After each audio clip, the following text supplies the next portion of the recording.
5-bedroom with attic dito sa Lipa, Batangas. Yung nasa likod natin, selling at 8.5 million. Tara. So ito kabayan, this is a corner unit. And this is a corner unit kabayan with a lot area of 154 square meters. Ayan kabayan, ito yung ating sa parking. Ito yung ating extra space dito sa harap. No, upon turnover, pwede natin itong palagyan ng gate and pwede natin itong ipa-landscape. So yan kabayan, this is a 5-bedroom with attic. Kaya makita nyo kabayan, mataas yung ating property. So tara, pasukin natin. Before that kabayan, tingnan muna natin dito. Pakita namin sa inyo yung sa gilid pa. Yan. So ito pa kabayan, yung ating extra space dito sa gilid. So that, yan yung ating magiging lanay area. Yan. So papalagyan na lang natin yan ng canopy or kung gusto nyo, palagyan nyo ng bubong upon turnover. Yan. So pasukin naman natin kabayan yung loob. So ito yung ating pinto ng main door.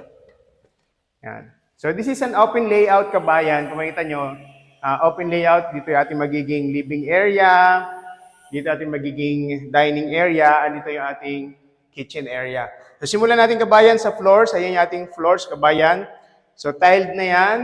Yung ating walls naman, this is painted na. Ay kung makikita nyo, yung ating ceiling. Ay, may ceiling na siya kabayan. Yung ating mga bintana kabayan, this is a sliding window kabayan. Ayan ating mga bintana. Even dito, no, sliding window tayo. Sliding window. And this is a sliding door going to the lanay area. No? And ito yung ating magiging kitchen area kabayan. So this is the actual unit turnover kabayan. Ito yung ating under cabinets. Tapos makikita nyo kabayan, naka-tiled na yung ating dito sa kitchen. And this is our kitchen sink. Yan. Dito kabayan, ang kagandahan dito, sa unit na to, meron tong 2 bedrooms dito sa baba. This is the bedroom number 1. Ayun kabayan, kung meron tayong mga kasamang staff sa bahay, yan, ito, pwede rito. And meron na rin tong provision for window type aircon. So makita nyo kabayan, tiled na rin yan, yung ating room dito, may sliding window na rin, makita nyo with ceiling na rin.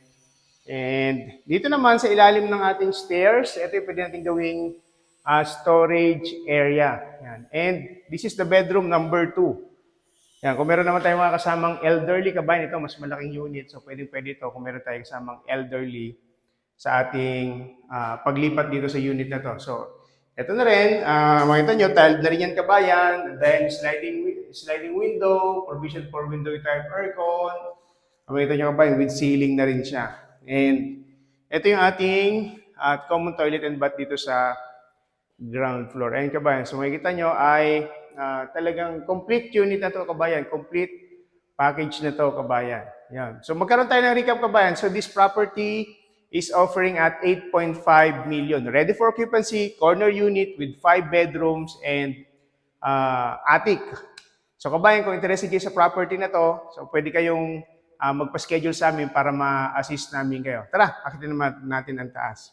So makita natin kabayan, this is our metal handrails and ito yung ating wooden steps. Ayan. So kaganda nito kabayan, may attic ito. Mamaya pakita namin sa inyo yung attic and with balcony na rin.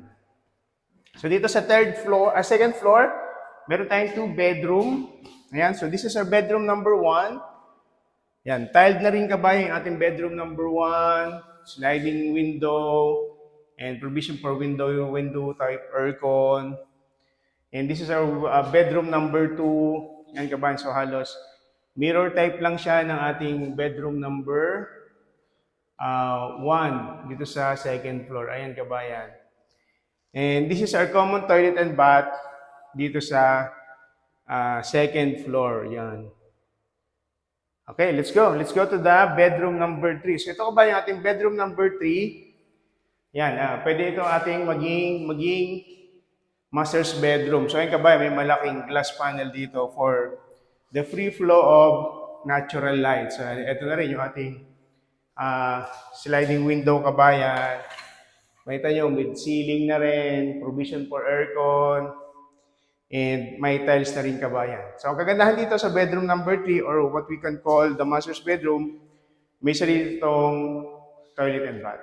Akitin na natin yung ating attic. Tara, let's go. So, continuation na nating stairs, metal handrails, wooden steps natin, And this is our attic. So ito kabayan yung ating attic. So napakalaki nito kabayan. So this is an open layout. Anong gusto mo dito? Family area, kids area. So pwedeng pwede. So meron naman itong mga sliding window kabayan. Ayan. And kung ano yung gusto mo, pwede rito kabayan. Kung ano yung magiging option mo upon turnover. So ito, napakalaking space pa to para sa unit na to kabayan. So ito yung mas magandang unit. Ito yung pinakamalaking unit actually na ina-offer dito sa Centrina Lipa. Tara, punta naman natin kabayan yung balcony. Yan, para makita nyo rin yung actual community ng Centrina Lipa, Batangas.